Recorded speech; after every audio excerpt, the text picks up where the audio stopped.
구독과 좋아요는 저에게 큰 힘이 됩니다. 안녕하세요. 부동산 뉴스를 읽어주는 박 팀장입니다. 2월 5일 오전 부동산 헤드라인 뉴스를 브리핑하겠습니다. 첫 번째 뉴스는요, 부동산 실거래가 신고 60일에서 30일로 단축된다고 합니다. 항목별 이제 증빙자료 제출 의무화가 되는데요. 워낙 그러니까 더 투명화 시키겠답니다. 그런, 우리 말 짱구머리 굴릴 시간 안 주겠다는 거죠. 실거래 신고 보통 이제 부동산이 하는데요. 계약을 하고 변동사항이 생길 때가 있는데, 그 신고 기간 자체도 아예 그냥 빨리 해버리겠다는 겁니다. 그런 내용을 지금 나왔는데요. 그 뉴스를 한번 제가 읽어드리려고, 거기 들어가 볼게요. 보면, 여기서 보시면, 부동산 실거래 신고 60일에 30일 단축됐다고 합니다. 예, 내용을 보면, 정부가 이제 부동산 이상거래 의심사를 이제 대응한다는 겁니다. 시간을 안 주겠다는 뜻이에요.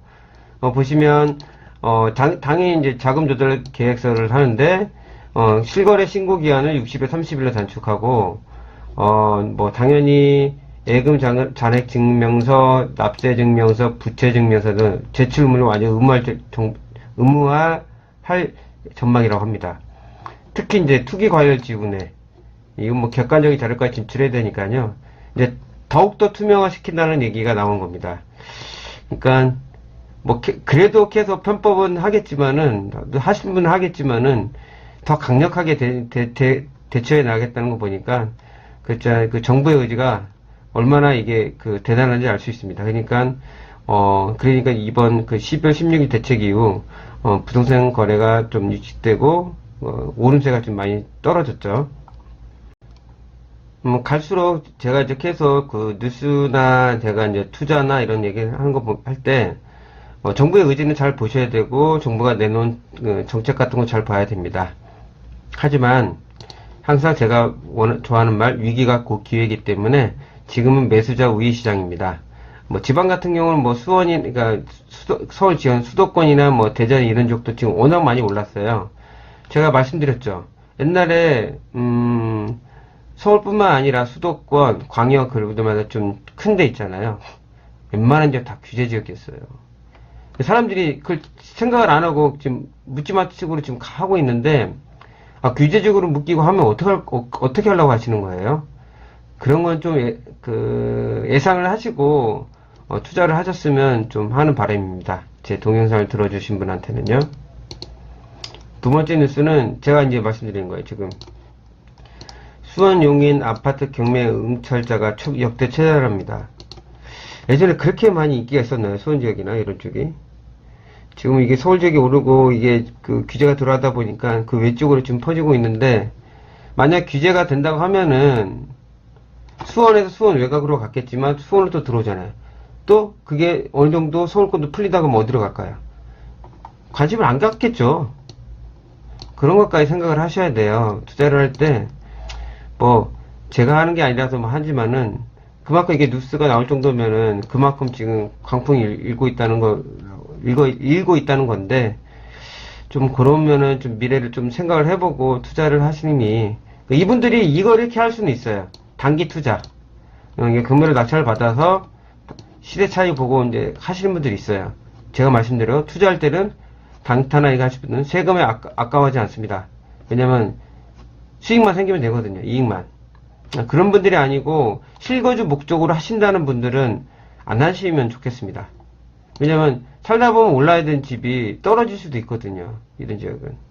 이게 어디 지역인지 디테일하게 지금 내가 말씀드린 건 아닌데, 그런 거 좀 생각을 하고 하셨으면 좋겠어요. 거의 대부분 이제, 우리말로 투기꾼이 많이 몰렸다고 봐야죠. 이렇게 아파트 사면 편법 증여받는다는 단어가 있는데요. 제가 보고 한참 웃었습니다. 어떤 전문가들한테 상담받고 하셨는지, 아파트를 샀는데, 20억짜리인데, 거기에 부모가 살고 있어요. 자식한테 사줬는데. 당이 걸립니다, 그거는. 내가 봐도 눈에 훤히 보이는 거를, 그걸 합니까? 그러니까 내용들 읽어보면 진짜 기가 찬 게 많아요. 그러니까 누구나 알 수 있을 정도가 아니라 하려면 제대로 하셔야죠. 이런 거는 거의 다 걸리죠. 그런 내용들이 많더라고요. 그 강남에 갭투자를 해도 그러니까 진짜 들어오면 상관없는데 그 집에 부모가 살아요. 참 여러 가지입니다. 진짜 어떻게 부담부 증여 이렇게 하려고 하는 거 보면은 이 편법이 이제 부담부 증여 하려고 하는 거거든요. 하려면 제대로 좀 상담받고 하셨으면 좋겠어요. 그거 걸리면 더 세금 더 나올 텐데. 제 생각은요. 주택 정책 따라 널뛰는 임대사업자 등록서. 이제 주택 임대사업자인데요. 저는 이쪽에서 조금, 생각이 그동안 내 정보에 좀 많이 호의적이었는데, 좀 이런 거는 좀 어느 정도 우리가 줏대를 잡고 일관적으로 가야 되는데, 어떨 때는 계속 그때는 그 혜택을 줬다가, 어느 순간 혜택을 안 줘버리면 누가 그걸 합니까? 그리고 아직까지 제대로 되게 내용이 전달이 안 돼 있는 게, 제 주위에 이제 원룸 사업하시다가 임대 사업을 하시는 분들이 있는데 너무 힘들대요. 매번 할 때 제출하고 뭐 해야 되는데 그걸 조금 더 연구를 해서 특히 구청에서 하는 일이거든요.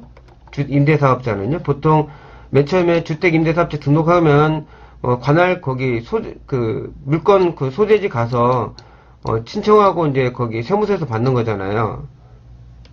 뭐 여기서 다 해주는지 모르겠지만 그럼 구청에서 하게 되면 이분들이 어느 정도 혜택을 주면서 어차피 세를 많이 놓게 되면 거기 그 절차에서 간소화를 해주셔야 됩니다. 생각보다 좀 많이 불편해요. 그러니까 뭐 일일이 이제 중개업 저는 이제 아니까 일일이 뽑아주고 뭘 해줄 수 있지만은 그걸 못 하시는 분들도 상당히 많습니다. 좀 안 해주려고 하는 데도 있고요, 중개업소 중에. 그러면 그거 가지고 또 구청 가서 막 일일이 사인하고, 아시잖아요, 공무원들 얼마나 게으른 거. 본인이 안 날라고 해요. 다 해보라고 해, 중개업소 가서. 뭐 띄워와라. 자기네 할 줄 알면서도. 엄청 힘들어 합니다. 그런 걸 조금 간소해 줄 줄 알아야 되고, 제가 봤을 때는, 그리고, 어떤 정책에 대해서는 할 때 임대사업자를 많이 등록을 해야지 세금도 걷고 할 거 합니까? 그럼 일관성이 있어야지 않겠습니까? 좀 이따 바뀌고 하려고도 안 할 거예요. 그러면 좀 일관성 있게 좀 가주셔야 될 것 같고, 또 하나는 임대사업자 할 때 이제 신고할 때 있잖아요. 임대 놓을 때 그걸 간소하게 좀 만들어 주세요. 솔직히 표준 임대차 계약서 제가 오피셜 때문에 써봤는데요. 근데 그냥 부동산에 쓴 임대계약서로 그냥 신청하게 해주세요. 왜 표준 임대차 계약서 뭐 아무 의미가 없습니다, 솔직히. 그러니까 문구사항을 좀 더 만들어서 그거 하나 협회에다 얘기를 해서 그 한 장으로 만들어서 주시던가요. 표준 임대계약서 5장, 6장이에요. 우리 계약서 한 장인데.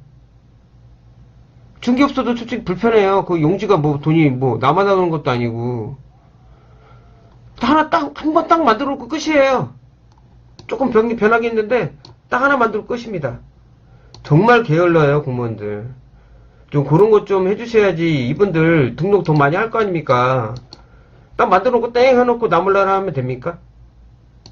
되게 불편하게 많이 느끼세요, 하시는 분들. 좀 이 얘기 들으시면 좀 고쳐줬으면 좋겠어요. 예, 다음 얘기 들어갈게요. 좀 열이 올랐었네요. 4명, 아까 제가 설명드렸죠, 하나인데요. 4명 중에 1명이 외진이래, 대전.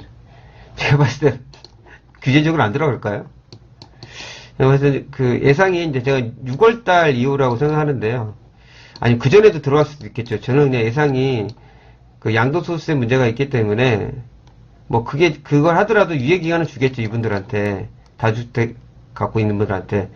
근데 이게 너무 심해지면 그전에도 제가 용서를 못할 것 같은데, 이분 거기 문재인 대통령 그쪽 정부께서 그렇게 강력하게 얘기를 했는데 그렇게 계속 치솟는다고 하면은 어떨까요?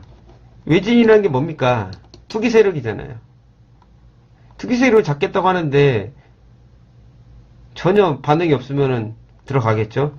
그러면 이쪽엔 선량한 실거주부터 하고 계신 분들한테 피해가 올 수 있는 거 아니겠습니까? 참 답답한 노릇이네요.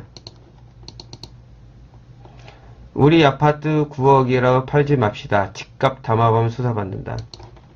제가 여기에 대해서 한번 얘기를 하고 싶은 게, 이런 얘기는 요즘 말고도 한참 옛날부터 오래됐습니다. 특히 아파트 쪽에 일하는 부동산 중개업을 하신 분들은 어느 정도 다 경험을 하신 분들도 좀 있을 거예요. 만약 중개업소에서 협조를 안 해주잖아요?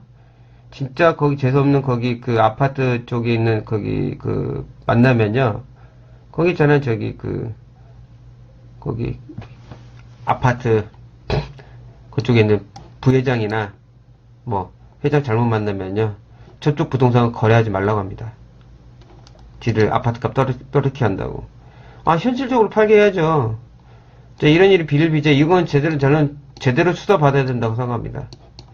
그냥 말만 하지 말고, 이거 모니터링 하셔야 돼요. 정부, 공무원분들, 열심히 일 좀 합시다. 예? 구치소 담장 앞에 신흥 희망타운 짓는다고 합니다. 제가 그 제목을 뽑은 게 성동 구치소뿐만 아니라 우리나라들은 뭐 구치소 신혼 희망탄 들어오면 결사반대합니다. 그러면서 애를 많이 못 낳고 정부 비판하시고요. 뭐 앞뒤가 맞지 않는 거 아닙니까? 자기 동네 집값 떨어뜨린다고. 신혼부부가 그렇게 집값 떨어뜨려요? 그건 아니잖아요. 더 많은 우리 젊은 분들이 자기가 회사 다니면서 거기 근처에 살고 싶은 게 사람 욕구잖아요. 이걸 엄청 막아요. 어느 지역을 가든 자기네 집값 떨어뜨린다고. 참 이기적이죠. 그러면서 정부가 잘못해가지고, 뭐, 그전 정부터도 그랬지만은, 계속 정부 비판만 합니다. 본인 잘못한 거 생각 안 하고. 본인 되게 이기적이에요. 자기가 하면은 로맨스고 남이 하면 뭐라고 하죠? 내가 하면 로맨스예요? 남이 하면 불법이고? 예? 정확하게 우리가 젊은 세대들이 잘 살 수 있는 그런 환경을 만들어 줘야지. 지금 우리 인구수 지금 얼마나 지금 떨어지고 있습니까? 격감하고 있습니까? 서로가 조금씩 양보를 해야지 더불어가는 사회가 되지 않을까요? 그래서 제가 이 제목을 하나 뽑았습니다. 좋은 뉴스가 별로 없네요, 오늘은. 그냥 제가 이제 썰만 풀었는데요. 다음에 더 나은 부동산 헤드라인 뉴스로 찾아뵙도록 하고요. 오늘은 이만 마치겠습니다. 좋은 하루 보내세요.